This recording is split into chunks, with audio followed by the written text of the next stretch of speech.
So, dann fangen wir doch an. Wir sind sehr viele Menschen, 65 Menschen, und ich freue mich sehr darüber. Herzlich willkommen. So we're about 65 people. Very happy to have you here.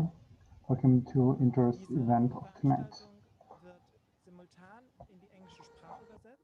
This event is being Ich möchte translated, wie immer interpreted zu Beginn alle bitten, on the go. So langsam zu please, I will ask you to speak slowly and take Und ich möchte mich short auch breaks mehrmals while you're bei dem speaking. Aster der Stadt Potsdam bedanken So I want to thank für die the ASTA of Finanzierung the city of dieses Potsdam Events. to help Die finance erste the Rednerin interpretation of this event. nach einer kurzen Einführung So the schedule is going to Vorstellung be des like, Podiums follows a short werden introduction of Teilnehmer the panel, einen Input geben. and Der Input afterwards there will be geht short bis inputs by 8 Minuten. the panel members Nachdem alle Inputs going for about 5 abgeschlossen to 8 sind, minutes. After those wird es eine kurze panels Diskussion are closed, there's zwischen going den to be a Teilnehmern short geben. discussion between the participants of the panel. Zum Abschluss wird es dann eine offene Fragen- und Antwortenrunde geben, in Yes, der ihr and entweder at the end there's going to be im an Chat open schreiben questions and könnt answers round where you oder may direkt ask your questions in the Fragen und chat Antworten stellen or könnt. ask them directly Auch via hierbei bitte ich darum, langsam zu Zoom. sprechen und Pausen zu machen, Also for the damit wir participants, I ausreichend would Zeit ask you haben, to nachzudenken. talk slowly and take short breaks between your sentences in order Kurz for the zu interpretation Intar. to translate them. Die Abkürzung Intar steht für So International Intar Network Towards Alternatives is and the International Right-Based Network Towards Support. Alternatives and Rights-Based Im Support. Deutschen Internationales Netzwerk für Alternativen und rechtebasierte Unterstützung. Und der Begriff rechtebasiert ist noch relativ neu. Daher möchte ich Rights-based kurz is sagen, relatively new, and I'm going to dieser ist geprägt elaborate a little bit on vom it. UN Special Rapporteur on the It Rights has of been Persons introduced by the to the former Dr. Hayes Special Envoy Envoy for Physical and Mental Health, Dennis Puras, by der Dennis Puras, diesen in seinem and Bericht you have the name, 2020 who introduced it in his publiziert in hat. last year's report in 2020, and yeah, introduced it Schrieb, for the first time. indem He wrote, diese Innovationen als Alternativen bezeichnet werden, by naming those innovations sie as alternatives, paradoxerweise leichter they can zu ignorieren sind paradoxically be ignored easier than Teil der otherwise, allgemeinen for they are not Bemühungen part of the zur Umgestaltung global der psychischen efforts Gesundheit. to change mental health Solche regimes. Alternativen sind jedoch wesentlich für den Wandel Yeah, such und die alternatives are erforderliche crucial, um das Recht however, auf psychische Gesundheit for weltweit zu unterstützen. to support Daher ist es notwendig, the rights and claims of Alternativen mental health durch den Begriff worldwide. rechte-basierte Unterstützung zu So ersetzen. this is why we should replace Inter them by the möchte an term dieser Stelle rights-based. helfen, ein neues Paradigma zu etablieren, Inter, das das by this means, biomedizinische tries to implement psychiatrische System ablöst. a new Wir haben uns paradigm auf die to Aufgabe gemacht, wirksame, replace the zweckfreie, old paradigms. rechtebasierte Alternativen und So Unterstützung zu we made it our task identifizieren to und identify and support konkret alternative arbeiten wir derzeit ways of interfering in an der mental health Unterstützung questions. bei der Konsolidierung von etablierten, effektiven, Right now, alternativen we are Ansätzen trying to im find and Bereich implement des alternative Ausbaus der psychischen ways Gesundheit. in order to change the paradigms Wir zeigen in auf, mental health questions. systematisieren und So verbreiten we show, we Informationen systematize and zu spread rechtebasierten information Praktiken on und rights-based Unterstützung practice auf der and ganzen Welt. support in the whole world. Wir stellen die Wirksamkeit traditioneller Modelle und Interventionen So we in question Frage durch the das, was in diesem System established nicht funktioniert. praxis and those measures Und that don't wir work. bauen ein weithin And we're zugängliches, also verzeihungsfreies, trying to create sammelsurierte Praktiken und Literatur auf. an accessible index on Schließlich measures and sammeln praxis und as well präsentieren as literature on the wir topic. persönliche So we also collect, present, and archive testimonies and information.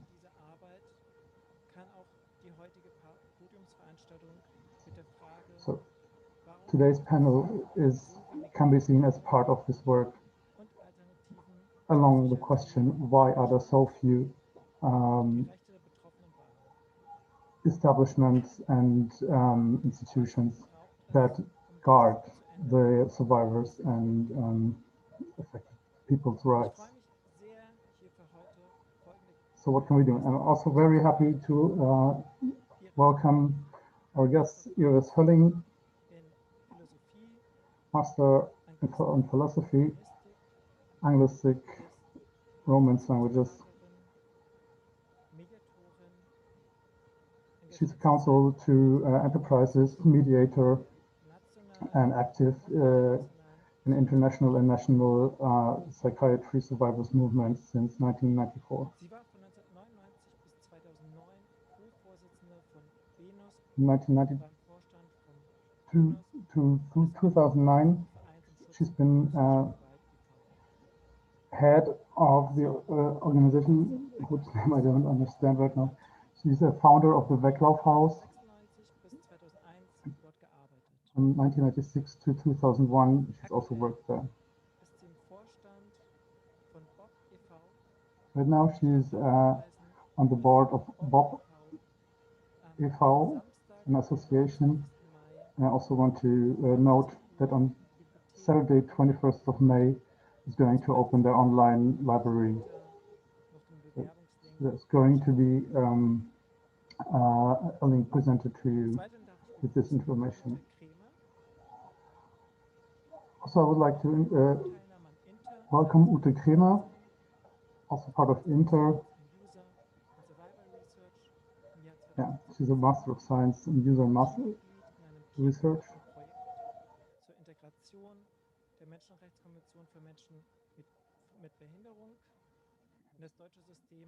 Ach so, sorry.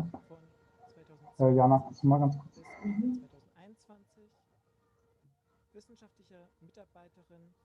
She's a research fellow in a joint research on the working conditions of peer supporters in the clinical settings of psychiatry in Germany.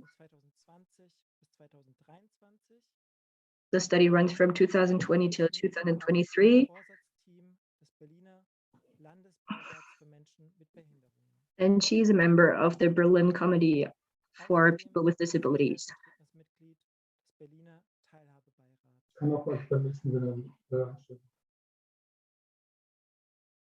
Auch begrüßen darf ich Jan Schlimme. I'd also like to welcome Jan Schlimme. Jan is a psychiatrist and a psychotherapist since 2005. He has his own praxis for psychotherapy, psychiatry, and psychosis guide counseling in Berlin. His main topics are psychosis therapy and reducing wealth counseling, pharmaceuticals. He's also a private lecturer for psychiatry and psychotherapy on the Medical University in Hannover. He's also board member of the German Society for Social Psychiatry. I'd also like to welcome the Frauennachtcafé. There's a easily accessible crisis shelter for women and transgender in Berlin, and on 3 evenings per night, Wednesday, Friday, and Saturday, starting at 6 p.m. till 12 a.m. They offer rooms for exchange, rest, and yeah, a place to work on psychiatry, critical. Michaela Wünsch is working as a psychoanalyst in her own practice and teaches, researches, and writes media science and psychoanalytic topics. she's also a co-founder and a member of the Psychoanalytic Library in Berlin, and the publishing and book traders, collectors, e-books.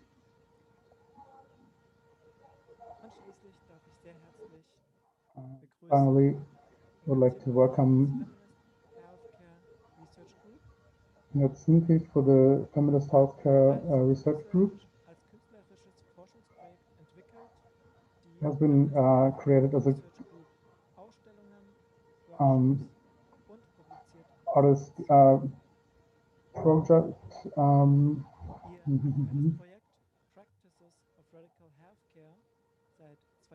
So, yeah, with her actual recent project, Practice of Radical Healthcare since 2018. They are dedicated to the second wave of mental health movement and yeah, an intersection.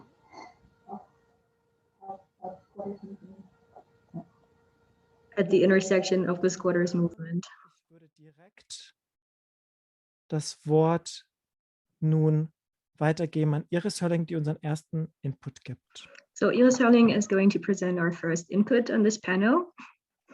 Ja, vielen Dank für die Einladung. Thank you a lot for the invitation. I'm very happy to have an interesting event, and I'm glad to see so many known faces, familiar faces. Genau, also zur Frage der Veranstaltung, warum gibt es so wenig? Considering the question of today's panels, why are there so few rights-based alternatives to psychiatry or ways of support? I think there are different types of societal frames that make it difficult to have durable approaches. There are systemic frames. They come from outside and they're working on the resources that are offered. Okay, langsam sprechen ist schwer.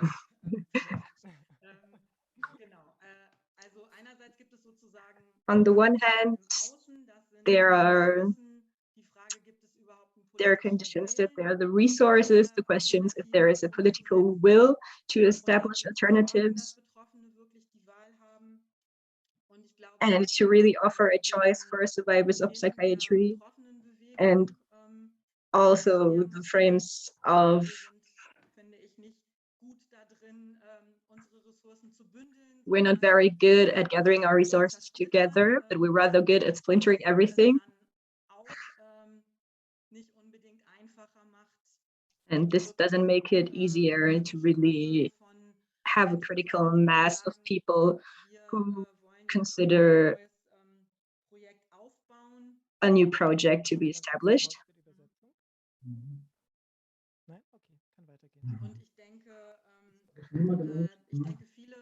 And I think a lot of survivors decided more reformist. Aus meiner Sicht schon immer auch die Gefahr der Vereinnahmung birgt und das Risiko, dass es eben nicht radikale Alternativen sind, die auf einem anderen Modell basieren und die Dominanz des biomedizinischen Modells. So the dominance of the biomedical model is one factor that makes the framings more difficult. And according to my opinion, rights-based approaches can only establish outside of the psychiatric system. Upon the question what we need in order to change this, I think that the experience of creating the Weglaufhaus, of funding it in the beginning, we need a group of people who have a long breath, good stamina, a lot of capacities, to work for a zero salary, to establish new concepts, and then work in realizing them on the long term. And then we need cooperations on a political level and on a level of financiers who are themselves interested in actually establishing new projects.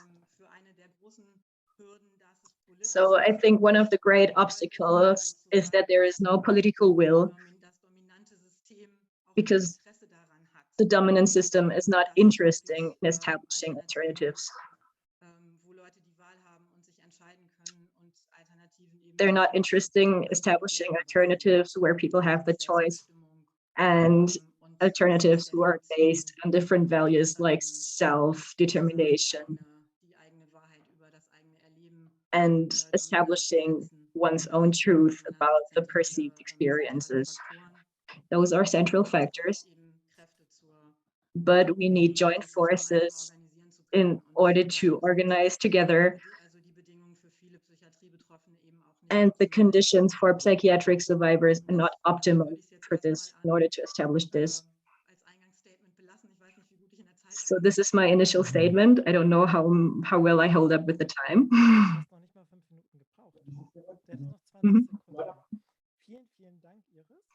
Thanks a lot, Iris.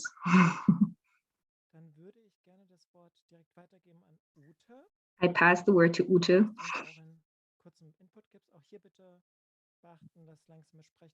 Please consider speaking slowly. Apparently it worked really well. Ute would like to share her screen.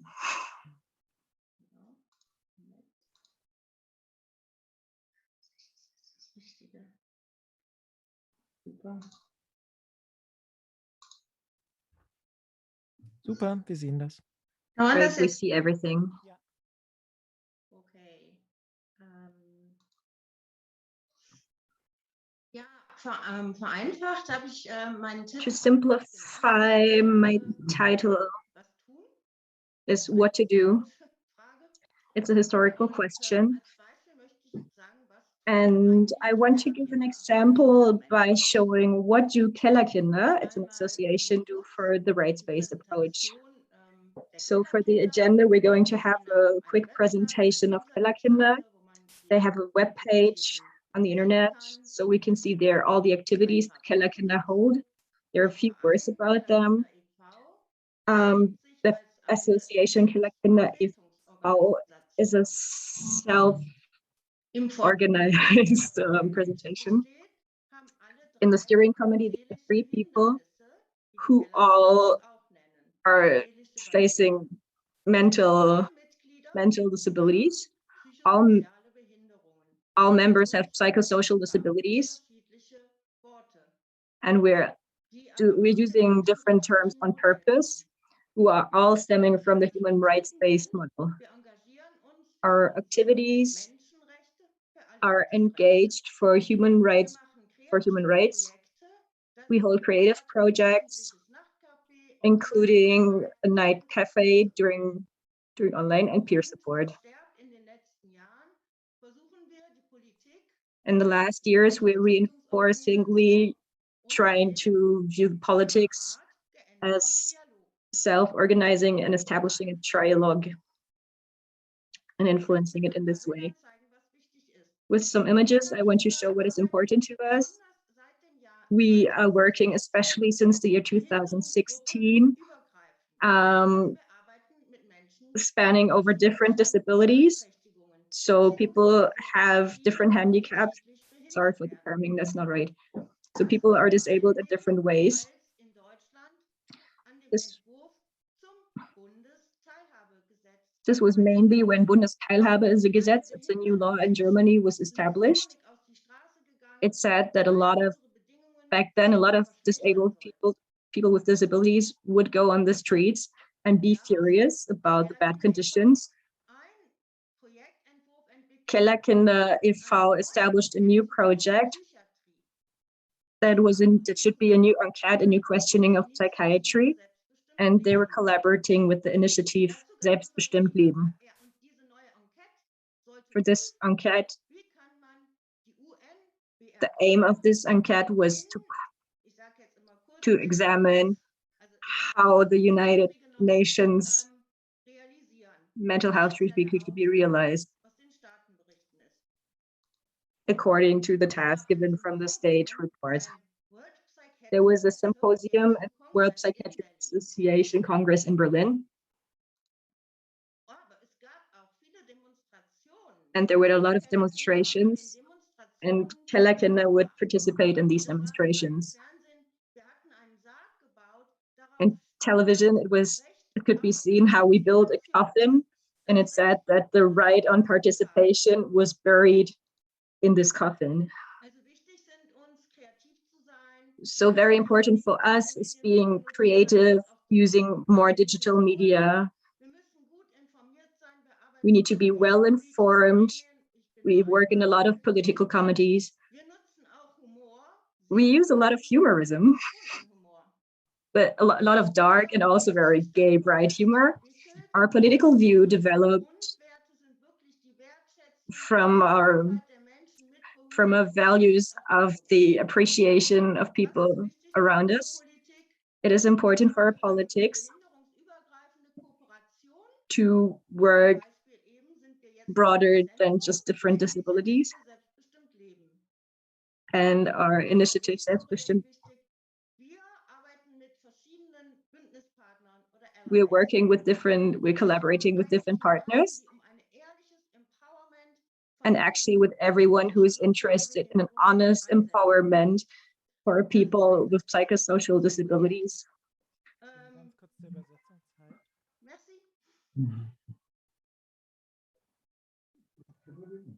Yeah.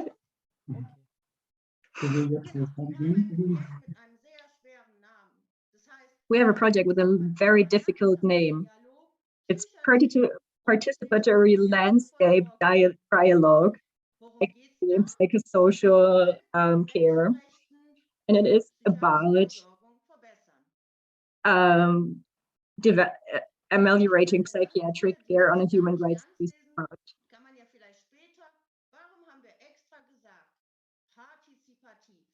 Why did we put the emphasis on participatory in this title?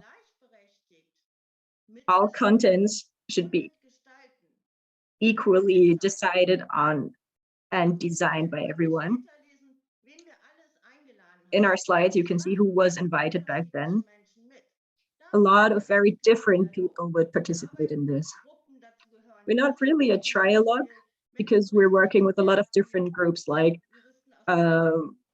lawyers or rights-based people.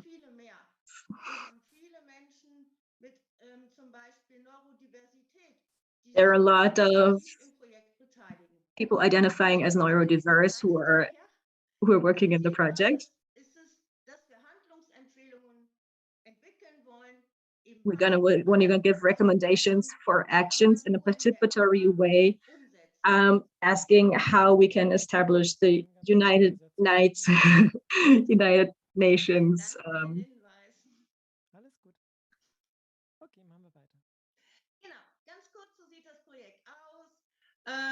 This is what our project looks like.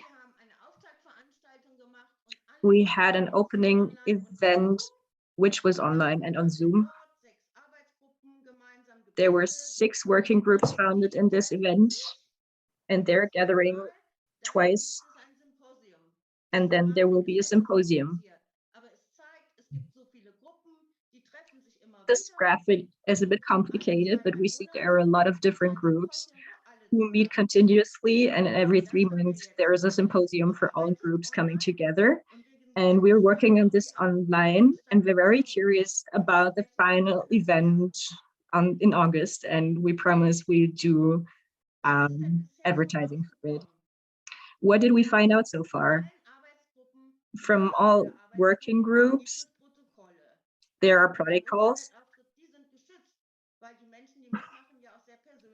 They're protected in our online section because people are testifying very personal accounts. Then we post everything that was said during the events on videos. They can be seen on our website.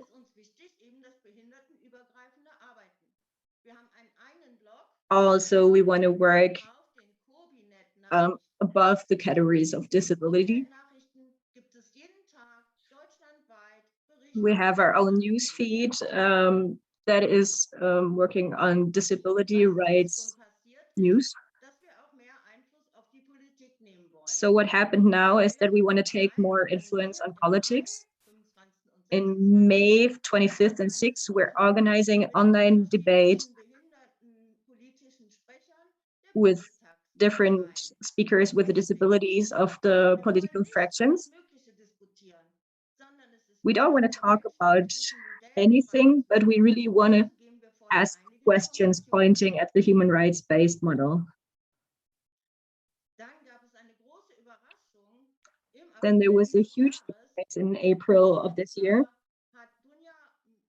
when Dunja Mitadovic,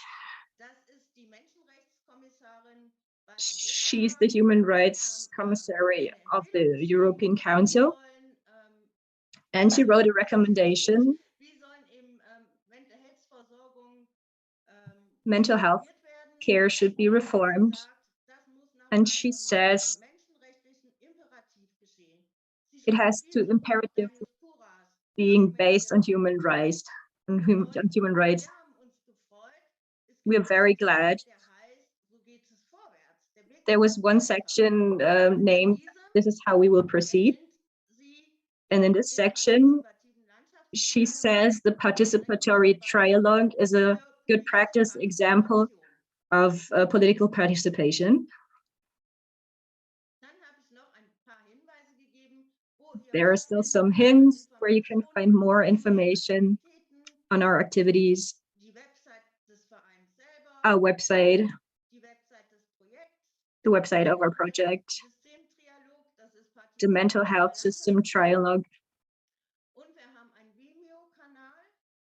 and there is a link to our Vimeo channel where you can find the documentation on our projects and on other projects of the disability rights movement. And the cooperation with people with different disabilities, especially disabilities that are not visible, like neurodiversity.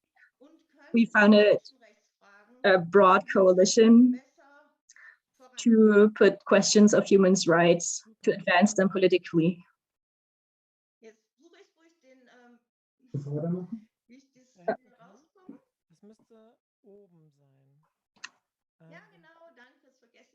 Ute is questioning how to finish the screen share.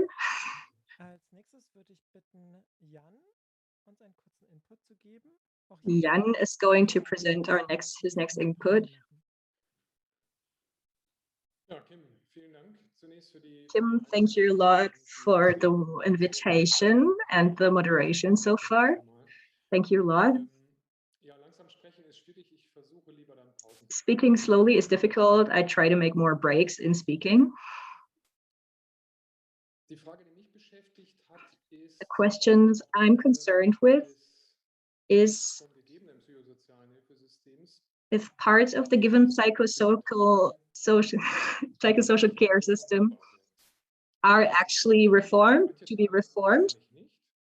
And I think that some parts cannot be reformed, and there are other parts that can be reformed. Without questioning the economic frames that we're facing, or the question of power, money and power.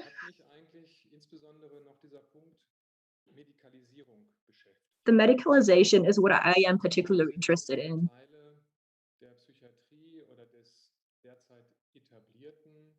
Why so many parts of psychiatry and the established care system are so persistent and hard institutional material.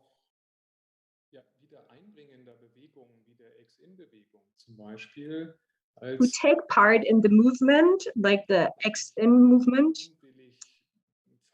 and they're surprisingly persistent in not wanting to reform and being incapable of it. So the medicalization taking place in these institutions is working like a washing machine. it is washing you through, and you leave as a person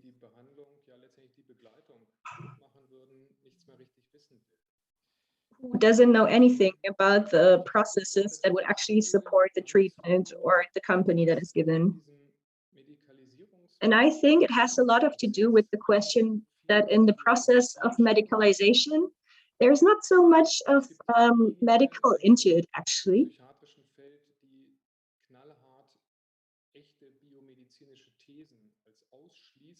There are only really few psychiatric fields that promote the biomedical thesis. It's more about the paradigm of treatment that is happening. It becomes evident in the word being used, I am being treated, and I am treating someone. So the person concerned is in a passive position. He's not accompanied or supported, but is being treated. There cannot much be done for the person if the person will not indulge in the interventions given by professionals. So we work that all of this is not really working well. And something is happening, but actually not what we want to happen. So we see the illusion that we're actually capable of doing something, to create something, to produce mental health. And this is strongly linked to economic aspects. And this is surely right, because it gives an impression of feasibility of manufacturing mental health.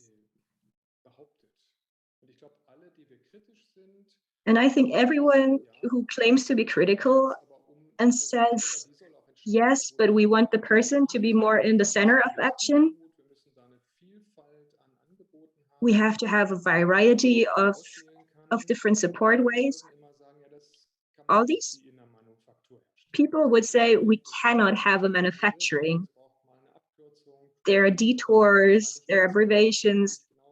In the end, we don't really know what did actually help.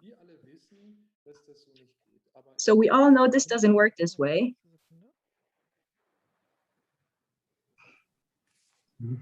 Okay. Offensichtlich nicht reformfähigen Teil in dieser Waschmaschine. That in the mainstream that cannot be reformed, in this washing machine that we talked about, there is this idea circulating that we could intervene and then somehow things will work out. And this is something very problematic that is hard to dissolve. And there are some traps in this thinking that people constrained in the system are falling into.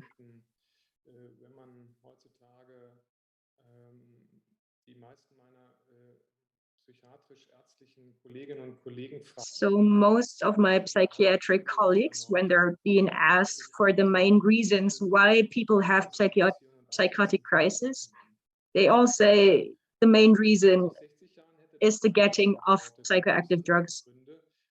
And back in the days, people would reply differently. So we could ask ourselves, how does this shift happen? There are a lot of different answers to this. And if we would really think biomedical, we would see this very critically with the medication, with the drugs, and we would establish a different approach, but the given system does not do it in this way. So we see it's a manufacturing or feasibility approach that is the biggest obstacle in this.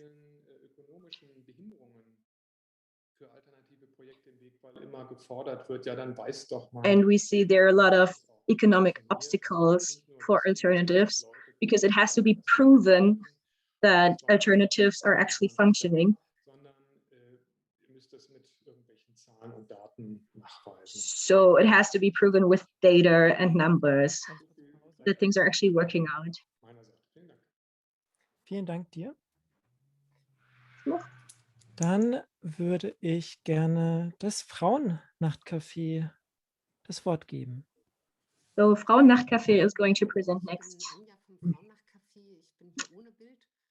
Anja from Frauennachtcafé is introducing herself. She doesn't share her image with us. She's very happy to be present. The Frauennachtcafé is a project that has been established in Berlin since a long time. It belongs to the association Wildwasser, which was founded in the 80s. And in the beginning, there were two women who were both survivors of sexualized violence.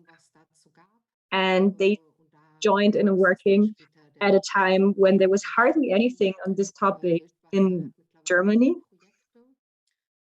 Wildwasser by now has a lot of different projects. And in Frauennachtcafé, we're a crisis center for women and transgender people. Our main opening hours Wednesday, Friday, and Saturday from 6 p.m. till midnight. And we're a place where someone can go, meet other people, find quiet, exchange, and also just share the community.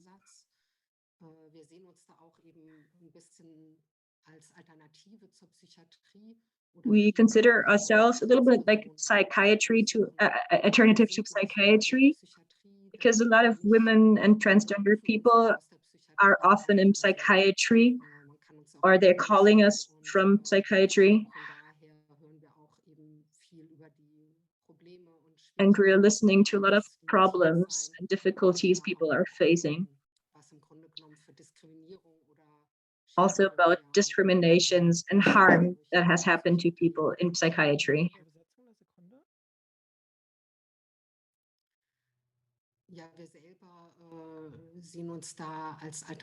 We consider ourselves as an alternative, and our approach is based on survivors. So survivors are in charge of the institution, and it's survivors of sexualized violence who created the project, and everyone working there is themselves a survivor. And it gives an influence on our being together, on the atmosphere in the place. And it's a different thing if everyone is a survivor than if we were just any counseling center or a center that is more focusing on medical approaches. It can be felt a lot in the exchange, in the search, in the quest that people have there, and in the supporting each other. Our perception is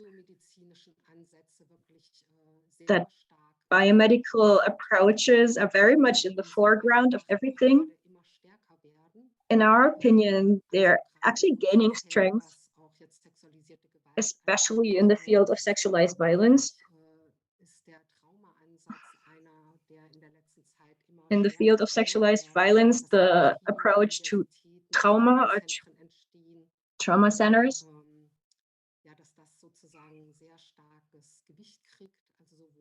is emphasized a lot in this medical view.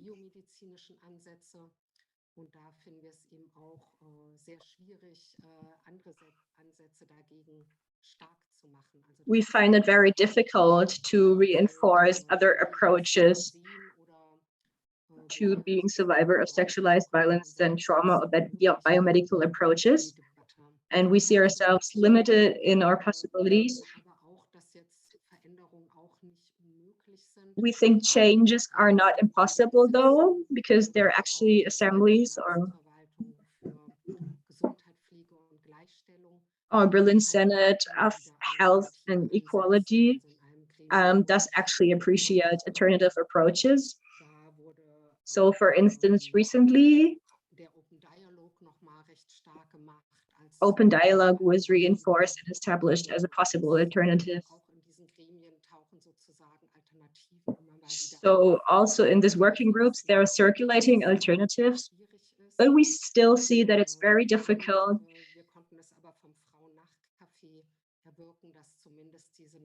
And we as Frauennachtcafé could at least establish that the Senate of Berlin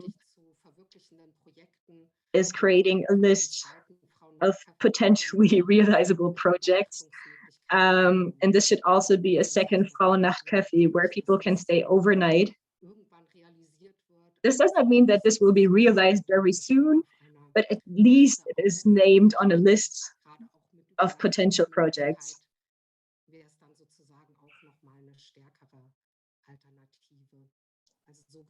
It could be a stronger alternative to psychiatric treatment. So we think the wrestling with this discourse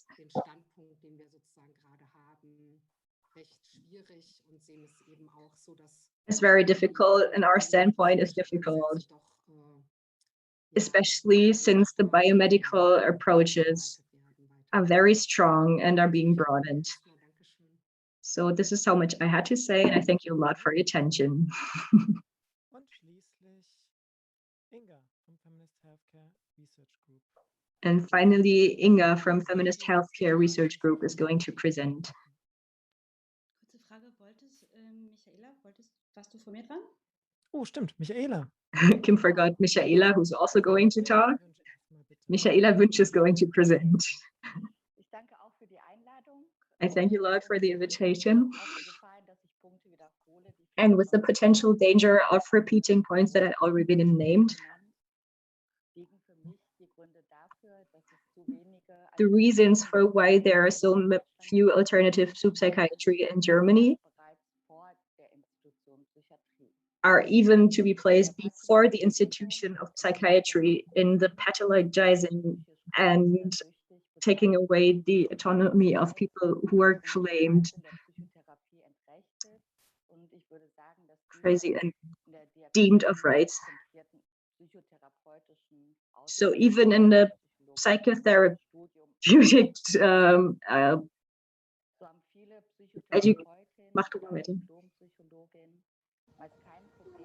even in this setting, people are deprived of their rights. So as an analyst or a psychotherapist, you don't have any critical distance to the institutions and also the diagnosis. Also, the diagnosis kind of form the frame of the treatment. Therapy as a help mostly means depriving people of their rights in itself. So the whole process is set in a space cut off from the actual world and segregated.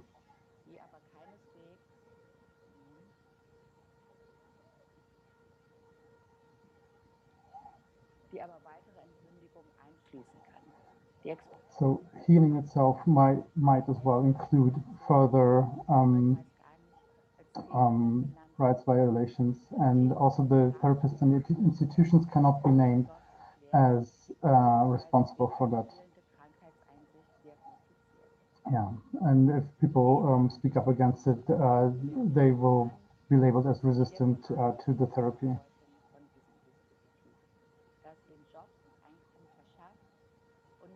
So also, the therapists do not want to lose their main source of income and are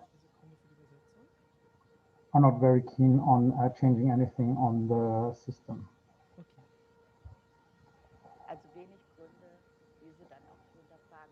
So there's very little reason to question their own systematics and practice. And even those who claim to be according to Foucault and biopolitics are prone to submit themselves under the system of biopolitics.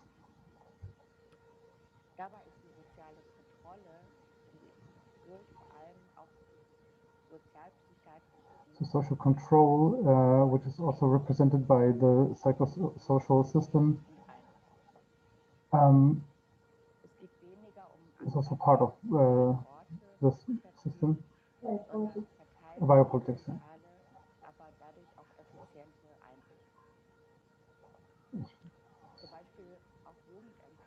So, for example, the administration for youth questions also responsible by withdrawing the children from out of families where there has been accusations in the family, and they are therefore part of the system of biopolitics and direct consequences and injuring the families by taking the children. So also the survivors are very much put into the position where they have to feel guilty themselves. This kind of guilt makes it very difficult or more difficult to stand up for themselves, and makes it also even harder to change anything for those affected.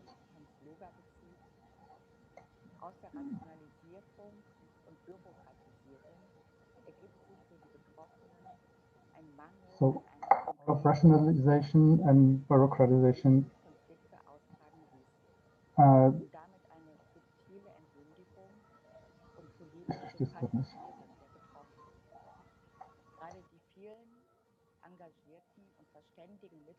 especially the engaged and active participants and workers have nothing else than passive resistance.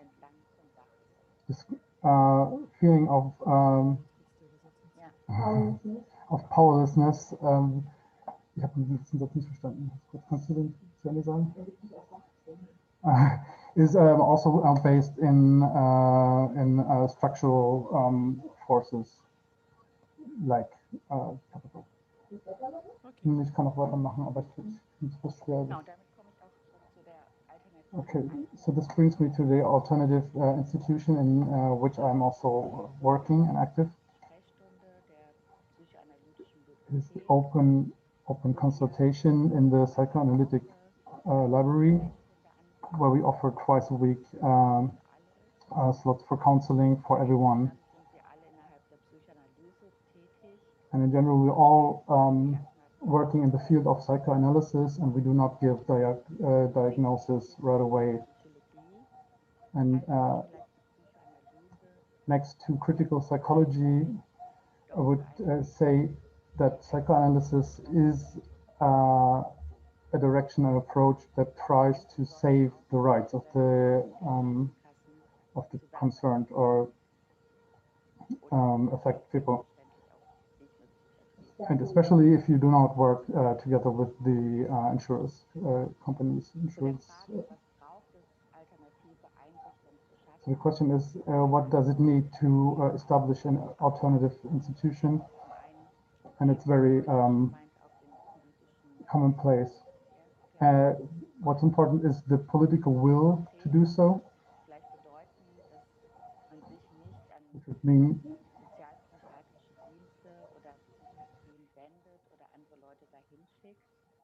we do not send people to social psychiatric institutions or consult them yourself. For their part of the problem themselves. Another reason is why there are not so many institutions is, of course, financial reasons, and it costs even more to work for non-profit as a volunteer than just underpaid. So, thank you very much, Michaela, for your contribution. Next is going to be Inga Zimpel by the Feminist Research Group.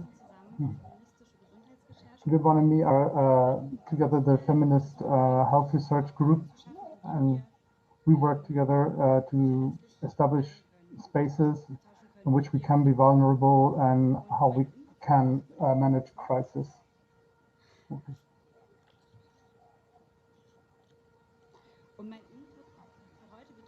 My input for today is concerning the question. I'm showing you that we brought us together. So when are we being in touch with crisis? When do we first make experiences in crisis? and why do we only bother to reach out when the crisis is already there, and why don't we have the tools to do so?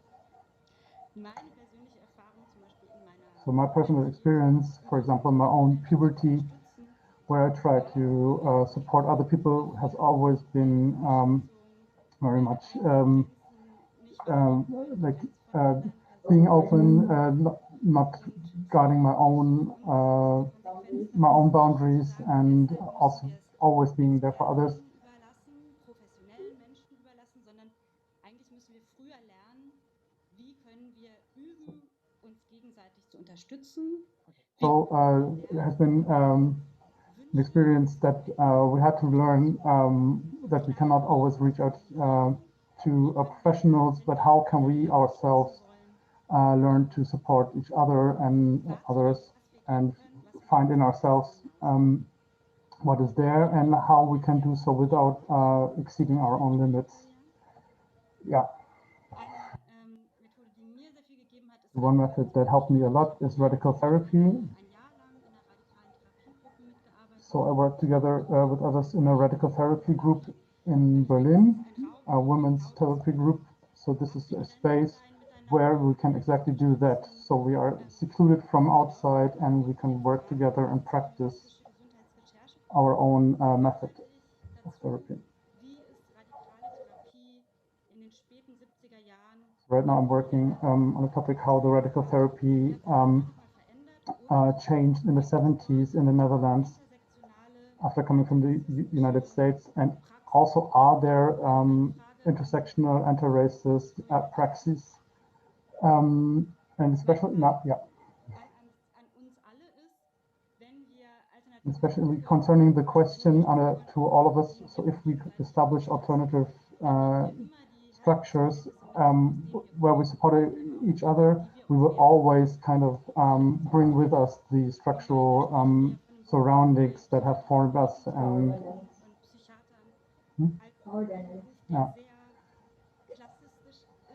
insofern viele Leute aus der Mittel- und Oberschicht dort Zugang haben oder durch ihr Honorar der privilegierten Gruppen zugehören, ein hohes Honorar beziehen. Der Zugang zu dem Studium ist sehr reguliert. Es ist ein ganz großes other difficulties to get there. It costs a lot of money. It's very high threshold access to the whole studies and very limited to few people. So I'm going to show later a study that shows that that the overwhelming majority of the female radical therapists are white, and so what can we do? How can we guarantee that we do not bring people into our established forms of dominance that are ableist and sexist? And how can we work on the problem that we can use our knowledge and our structures and are not only accessible for white left-wing people. So how are we doing it ourselves, and what do we and what do we pass on in these structures ourselves? Thank you a lot for your great inputs. I have the impression we opened a broad field of different questions, of modules, alternatives, of washing machines,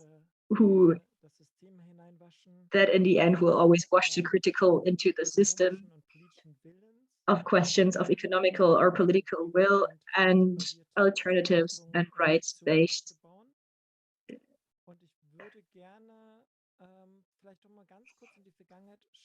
And I would like to look in the past with you together and consider the question maybe pointing at Inga and the feminist research group because they were working a lot on history and because they have a lot of experience in directing at Iris, because they have a lot of experience in establishing alternatives.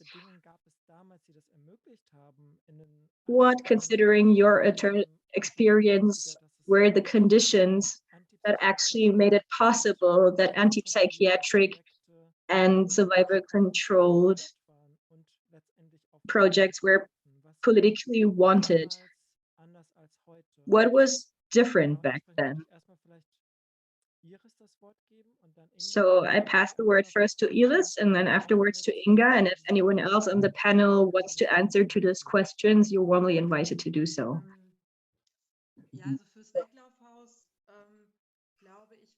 So Weglaufhaus was one of the conditions for why it was possible to be founded was that it was a continuous group with a lot of psychiatric survivors. We had a great motivation to say, we want something different. We want to build something different. Who were persistent,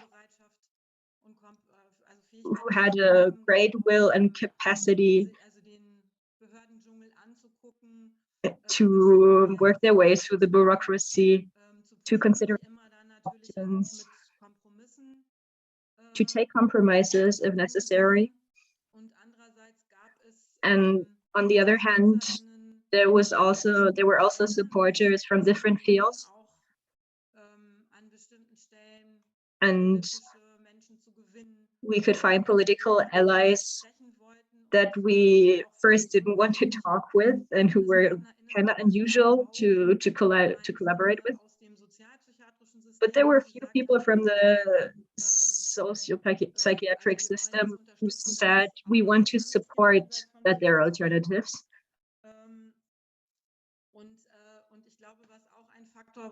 And I think another factor in the beginning years was that people with different qualifications could enter the project easily. We had different working spots that didn't require having studied social work, for instance. And in the beginning years, survivors had a strong power on the different positions in the Weglaufhaus. And there was also the Verein Association as a corrective institution. So there was an exchange between those who started working in the project and those who has conceptualized it. There was a feedback loop. And our strongest point in the beginning was that we could try out a lot of new different things. And also what Ina mentioned was that we shared our experiences. We shared our experiences with getting off medication, with being critical to diagnostics. And we're also learning ourselves within this project.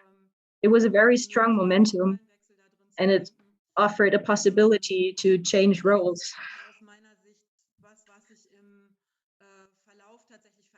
And according to my point of view, this is something that has changed during the course of years. And I would say today it's a weaker element, and in the practical, from what I view from the outside, the competency of being survivors and also the political opinion of the survivors is not playing such a strong role anymore. So back then we had a political will, we were sharing our experience of getting off medication, we wanted something different. And so subjects should be described differently. And I think nowadays, the power that survivors have in the project is not realized anymore. And also the association, the Verein, is not as active anymore. I see this as a weakness of the project.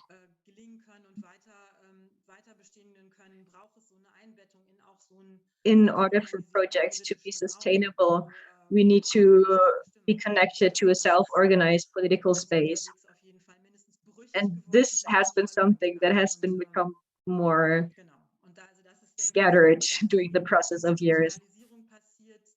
And there was an institutionalizing happening that took away some of the radical elements of the project.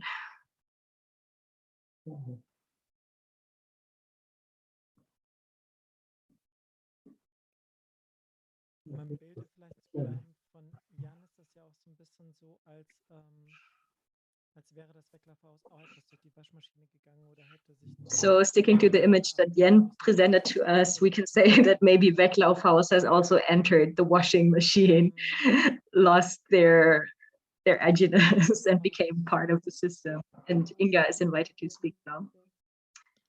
There is a contribution. Das sehe ich gerade nicht. Sonst, genau, von Wildwasser Frauennachtcafé. Ich weiß nicht, ob das jetzt Anja ist. Someone of Wildwasser Frauennachtcafé wants to speak. Ja, ich Anja is speaking. Me personally, I'm not as implied in the field, but I think this way of founding small initiatives and projects, fighting for the realization or the financing, this is feasible in a good way, but I think it's very exhausting and straining way. And I don't know in the field how you consider ways of like broad, in a sense of broader rights base. And in the case of sexualized violence, there was the Istanbul Convention that was signed. And I saw that some rights could be established on a more broader scheme than beforehand. I don't know if focusing on a right to alternatives of psychiatry, that there have to be alternatives to psychiatry, could strengthen this political lobby. I don't know what are the chances for this to happen. I don't know how easily you could strengthen this political lobby and who could be one for that. Kim is adding the question of the diversity of services.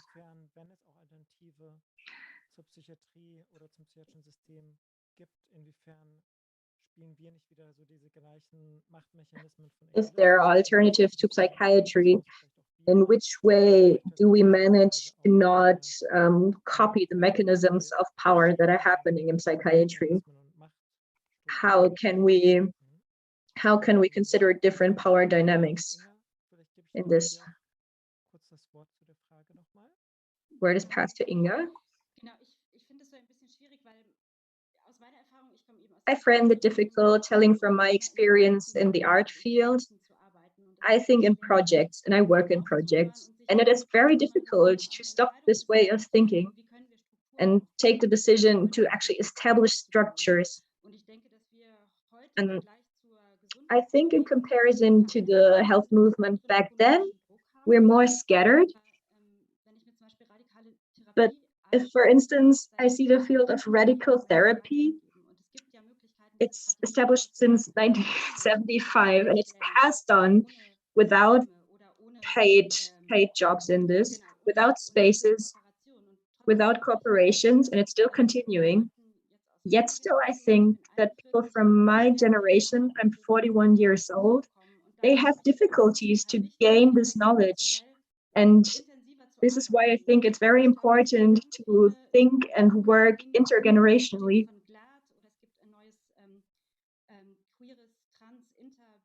Like there is a new project from GLAD and there is a new BIPOC queer trans health center. So there are a lot of initiatives stemming from different perspectives, making new claims to the health system, a system that is inherently racist. And I think these resources that we take from the health movement we have to establish an intergenerational dialogue to pass on the knowledge from these initiatives and also open the space of these initiatives for them to be more accessible, and especially in the disability justice, social justice context. In the United States, we see a lot of things happening that we can learn a lot from. So also in this very moment, there are a lot of very strong movements that we can learn from. Es gibt jetzt immer Meldung von Ute und von Jan. Ute, magst du zuerst und dann Jan? Jan hatte sich zuerst gemeldet. Ah, okay, dann Jan. So Jan is going to speak now. He was the first one to raise his hand before Ute. Jetzt nicht wichtig, ob ich als Erster, weil ich nicht direkt darauf antworte, Ute, wenn du It's not so important for me to speak as the first one because I don't have a direct replay. But I think what is flagged is the public. Nach der typischen Gemengelage, die wir gerade nicht so richtig haben, ne? Es gab eine gute Öffentlichkeit, die das begleitet hat, würde ich zumindest noch vermuten, zumindest in Teilen. There was a good public accompanying this process back then, and right now, currently, we experience rather a fade out of the pandemic in which a stronger medicalization is happening.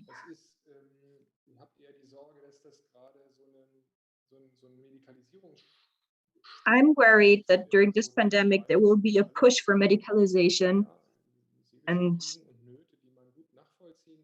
mental crises and worries that are well understandable in the situation will be explained by depressive episodes and mechanically treated with psychoactive drugs. And of course, this can be an option for the person being concerned, but there are different ways to accompany this outside of the psychiatric system. But exactly this seems to be happening right now. We don't have the public for this. There are some critical players in the system, and I count myself to these players.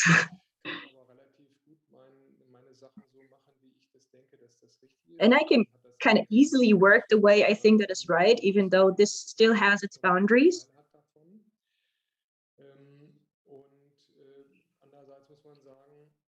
But at the same time, even though there are these critical people in the system and there is a small public asking these questions, like right now in this space, the attention of the broader public, it does not happen. It's not present. We don't have this huge public space. We don't have the huge debate on the health politics. And I have no better idea how to establish it.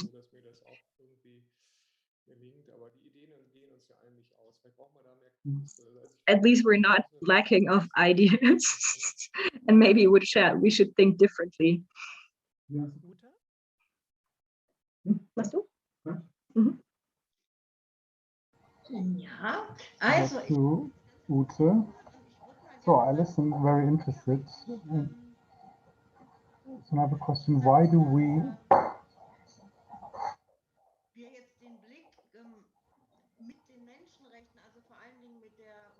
we choose this approach with the human rights, and why don't we want to change it? And it's about one thing that I already said about a very basic appreciation of the difference and diversity of people who are not according to the ideal of norm. Yeah, starting with the people of various disabilities or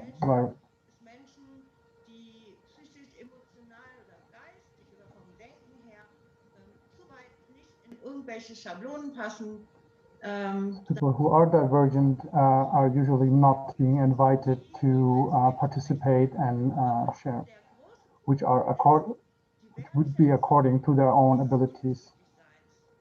And the appreciation of the diversity would be would mean breaking with the paradigm of separating people and categorizing them.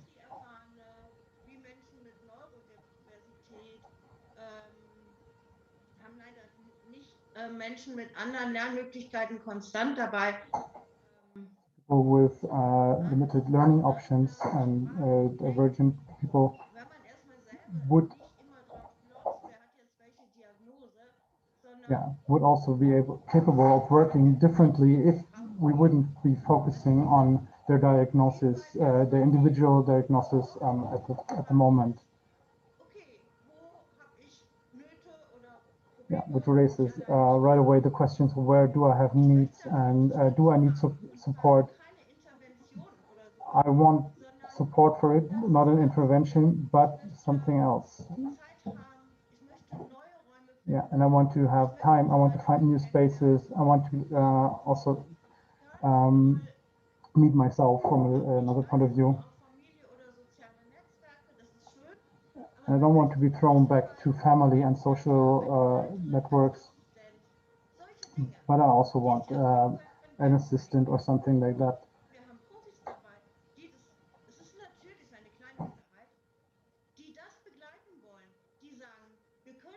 And there are people, even though we are a minority, who are ready to help us and support us on our way.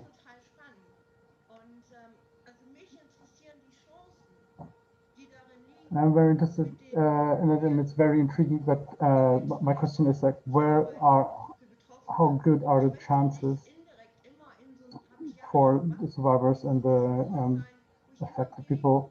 And I do not want to be in a discourse all of the time where I have to speak up against psychiatry and fighting against like a giant financial and economic consortium is very tiring. The question is, how can we work along human rights and using human rights?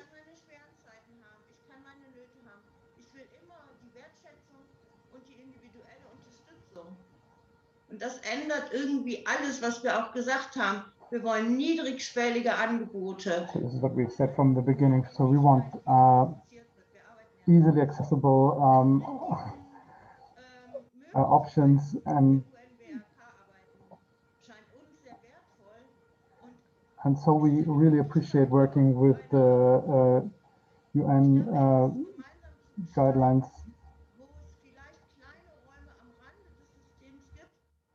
And where we can establish like small spaces and pockets in the whole matrix of the system. So I hope the general direction has been made clear to me.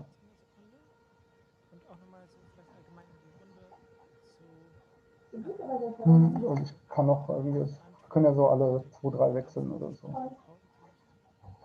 Ich danke dir für das Gute, weil ich habe auch das Gefühl, das bringt uns so ein bisschen zurück zu dem Anfangsstatement. So it will also bring us back to the beginning statement out of the Pura's report, who also said that it's not about the alternatives and the term, and this is why we want to call it rights-based and not just alternative because it sounds like unicorns or something like that. So the focus should be on human rights and keeping those human rights and the self-determination of the people concerned by it should be also in the focus. Yeah, and also how the power is being drained along the process.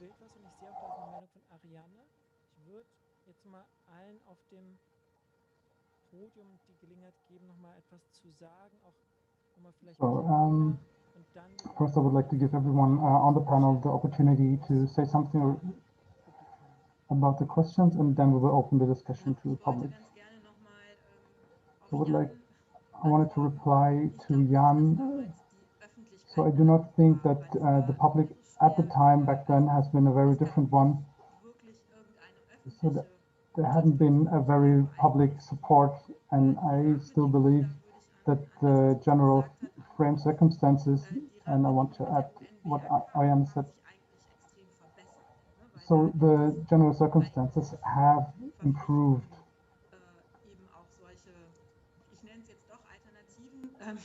So yeah, there have been alternatives being implemented and being enforced as well. So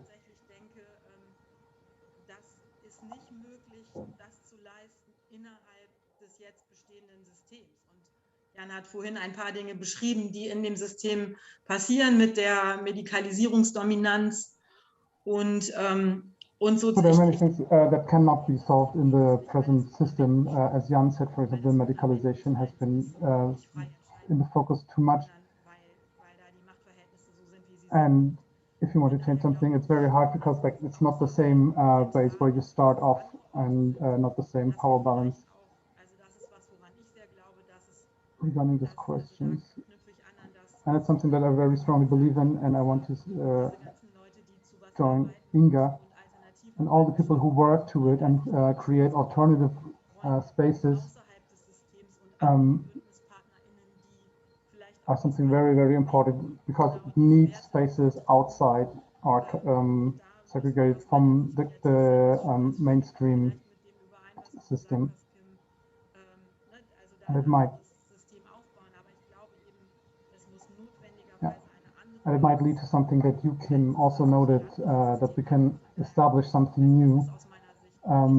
But right now it's really hard to reform. But as long as the base has not been changed, it is very difficult to create something entirely new instead of just having those small spaces and corners. Wildwasser das Wort. Ja, ich wollte Wildwasser has the word again. I would just like to add, especially about the values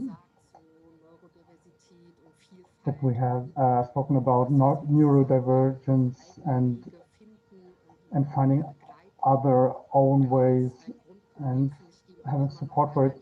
So a general problem about this still is the separation between healthy and sick, and professionalism and volunteering. So our night cafe is also a space that tries to break up this kind of duality, and we also try to break up the power and violence dynamics, yeah, in our place. And those dynamics are, in fact, one of the main reasons they create those kind of problems. So we can give empowerment and bring it to consciousness that those dynamics are present, and the individual easily gets lost in this in this way to view those problems that are problems of a society and not of the individual. Vielen Dank. Ich sehe jetzt immer eine Meldung von Jan und würde Jan das Wort geben, bevor ich das öffne. So Jan Schimmel is going to speak. Okay. So before we open the discussion, Jan can be first because he is on the panel. I would like to say something to the accusation of cosmetics. I don't think it's entirely true. Of course, it does exist. It would otherwise mean that the support and help for people with in mental crisis, however you call them, could be dealt with entirely by non-professionals. So there are many people in the surroundings who have a certain understanding of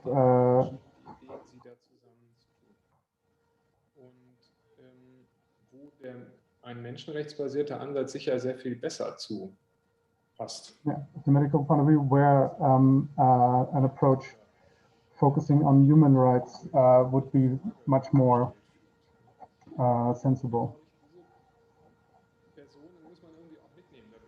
So insofar, I would like to invite, yeah, to add the people.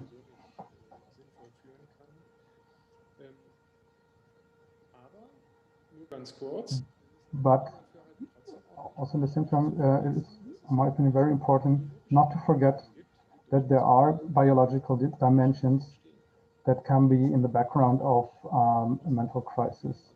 And we shouldn't let that slip our eye. So this would also be part of a holistic approach. So yes, cosmetics exists, and there is also a societal aspect to it, but also in all of those structures that exist, also the professional ones,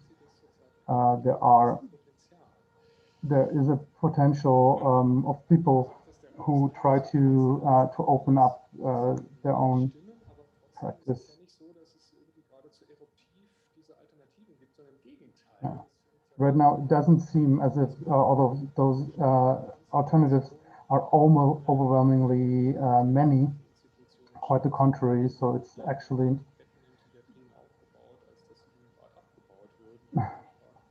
something that is not very powerful. So it is rather the trend that there are more beds being added to psychiatries than removed from there.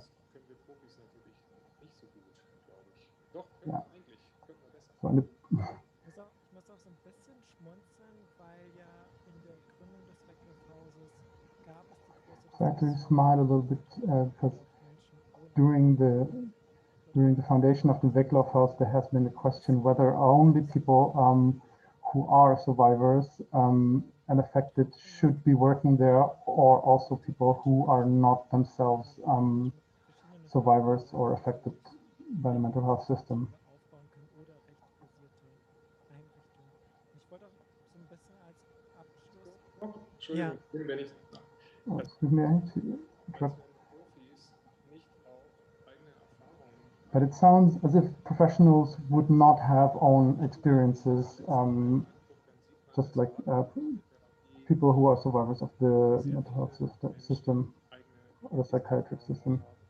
So many people do have their own crisis experience and maybe might not stand them as much as others would.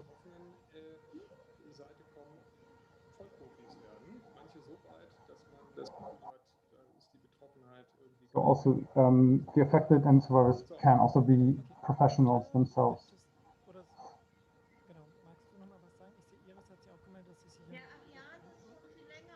Ich gehe gern danach noch kurz. Okay, dann machen wir erstmal Ariane. Okay, so now Ariane Wenzel. Hi, I'm not on the panel myself, but I would like to bring in a few topics. Do not see so many chances for the alternatives. And it is because, yeah, it is something that is not on the same level, and there is also a power difference. Yeah, so the system has also entered areas like social work that usually do not work with diagnostics. And I work with the Istanbul Convention statistics. I would like to speak of the power balances and dynamics that are existing there. So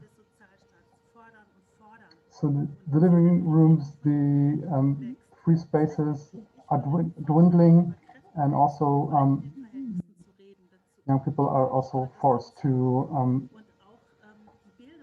are very much overforded.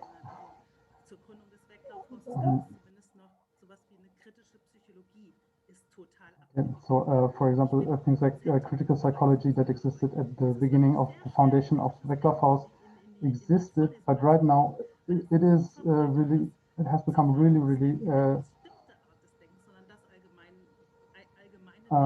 common that the psychiatric thinking has become the common thinking. Even at university, it's really hard to bring in topics of critical psychology.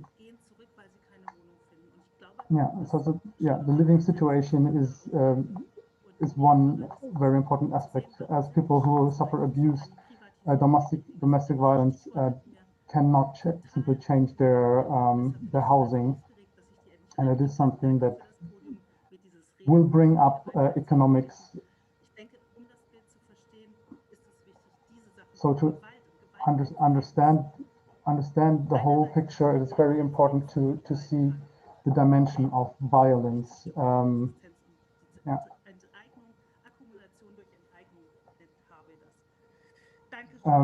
So yeah, and also the violence accumulates by limiting property and housing for the people.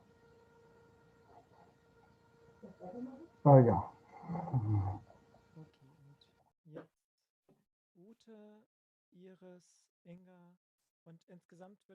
So now Ute, Iris, and Inga are going to talk, and if you have any questions, you're invited to post them in the chat or raise your hand in order to ask questions. First, I ask Ute to speak.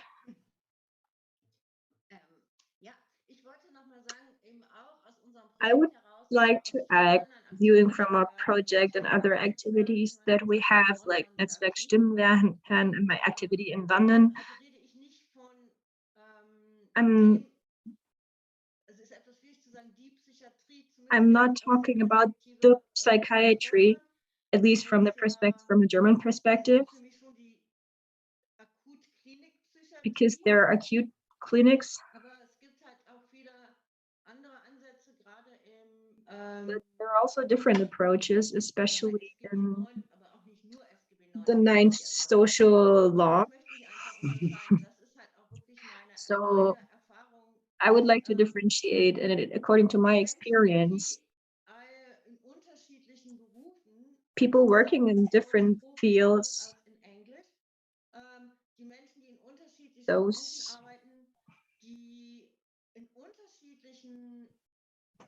those people working in different real institutions, they have very different understanding of psychological crisis, how to encounter people. And I want to be more sensitive in putting a boundary between, yes, on the one hand, there is a psychiatry based on superficial claims,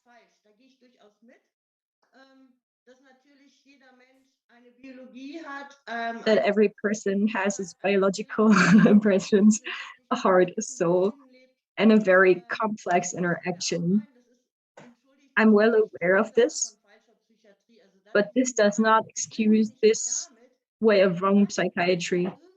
I just don't want to say that everyone working on the social psychiatric system can be put into the same jar. Like, we have to differentiate, and we have to consider where is development, where do we experience, for instance, in the trialogue or in the multilogue that we're having, multiple perspectives where people can really put in their whole praxis. And if we're considering the point of financing,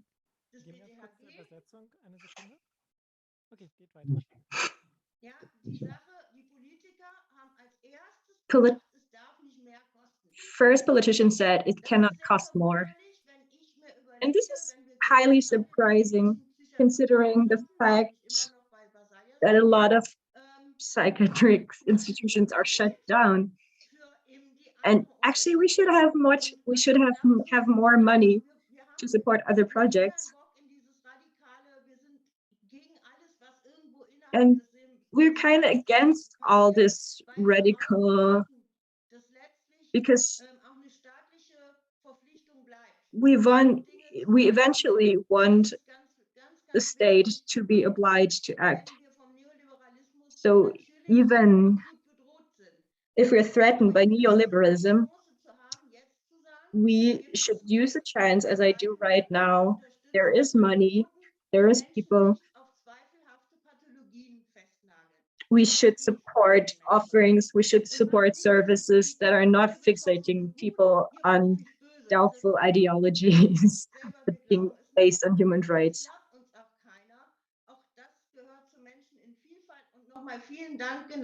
Es geht Machtverhältnisse. We have to question power dynamics and also consider small associations, as Foucault did.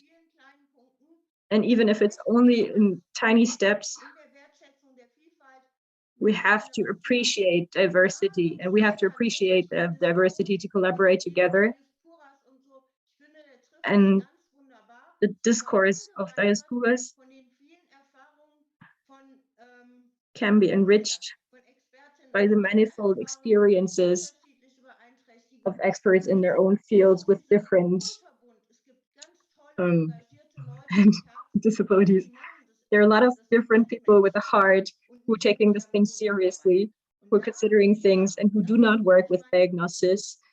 And with all these people together, I'm blank, sorry.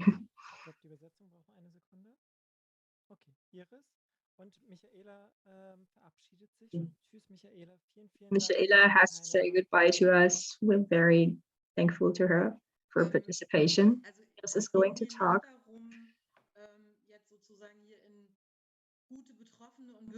My point was not distinguish between good survivors and bad professionals.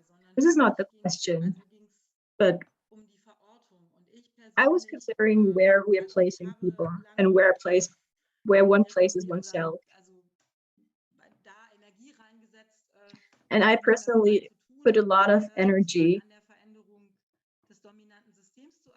in changing the dominant system,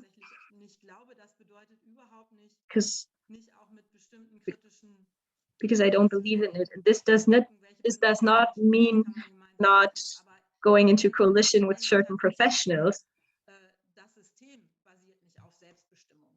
But I think in the end, the system is not based on self-determination. And as long as one person can decide on another person being treated, there is a fundamental power dynamics that is not equalized. My point is this.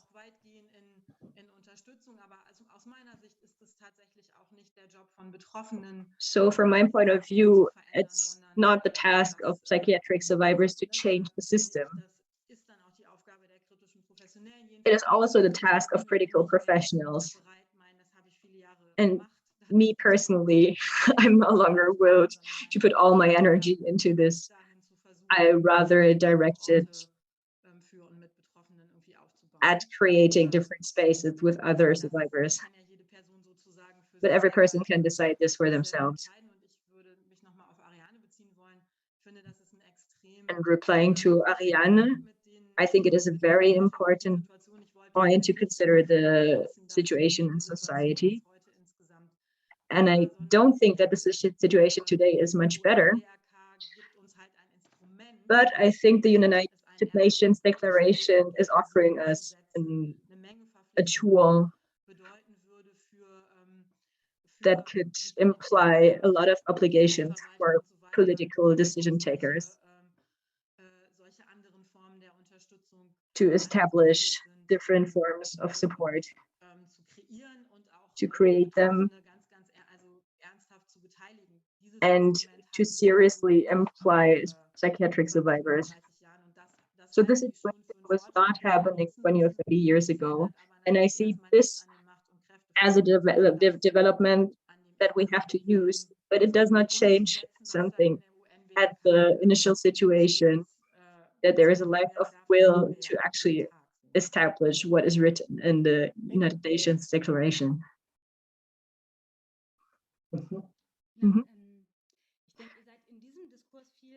Inga says, I think you're much more implied in this discourse and you know what you can practically do with it. But I critically want to claim that the term of the United United Nations human rights is still based in Western universalism that decides who gives right and who contains right. So I have to position myself critically. And replying to what Ute said, the right to self-determination and also the right of free development of the person.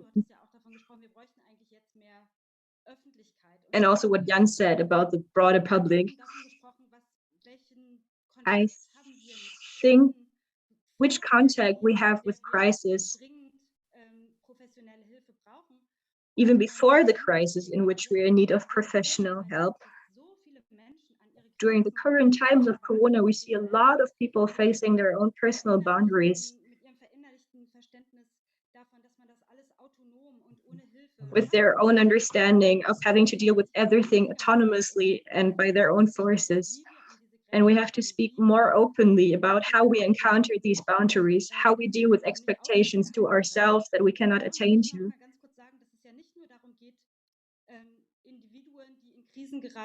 I want to add, it's not about helping, assisting people to leave from their individual crisis, but we actually need skills to develop change within ourselves that is linked to societal processes. So we have all these movements about thoughts, frustrations about angry white men or the AfD. And there was people who are like defending themselves against change.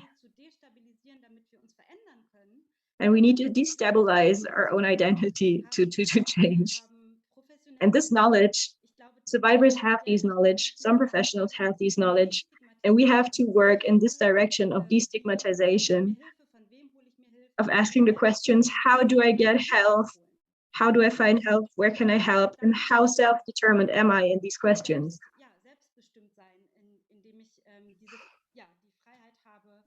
How can I be self-determined in taking the freedom of asking for help and support?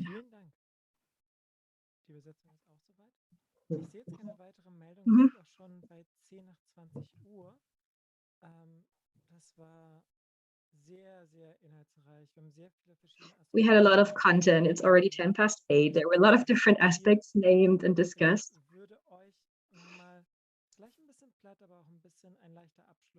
Maybe it's a bit banal, but I would add rights-based and alternative institutions inside and outside of the system. What is your final statement in 1 or 2 sentences? We'll have a final round. If no one comes forth voluntarily, I will appoint someone. So I think I've said enough. I don't have a special statement for the end, and I wish for all of us that we can accumulate our powers and create new spaces. Thank you very much.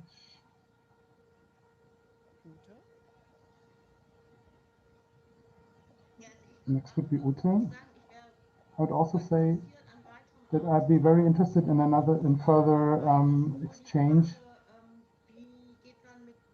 Be both, so like, how do we deal with the existing power relations, and also what alliances are possible to try and discover other forms of togetherness.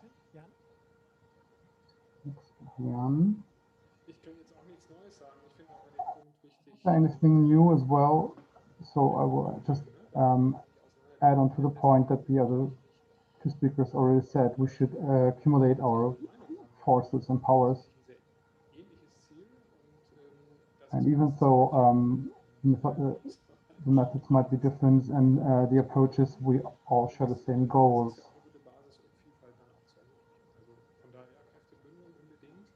Oder mindestens von dem anderen wissen, wenn die da Kräfte bündeln. Also, besides accumulating powers, okay.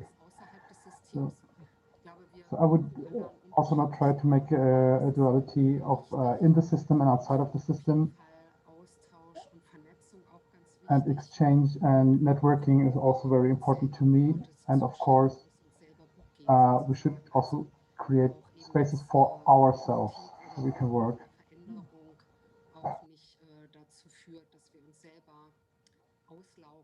Yeah, so all the work towards a change should not drain us entirely of our own power. And politically, I'd wish for gaining enough power that anti-psychiatry can be established in the whole system and everywhere, so there is a guaranteed access to anti-psychiatry. Finally, Inga. Concluding, I would like to appreciate and celebrate the alternatives that we have in Berlin, for example, and also in other places. It is unthinkable to have places like the Weglaufhaus or anti-psychiatric counseling centers. So considering this, we should really cherish and appreciate the structures that we already have established. So thank you for everyone. I wish you a very pleasant evening, night, and I hope to see you soon. Bye-bye.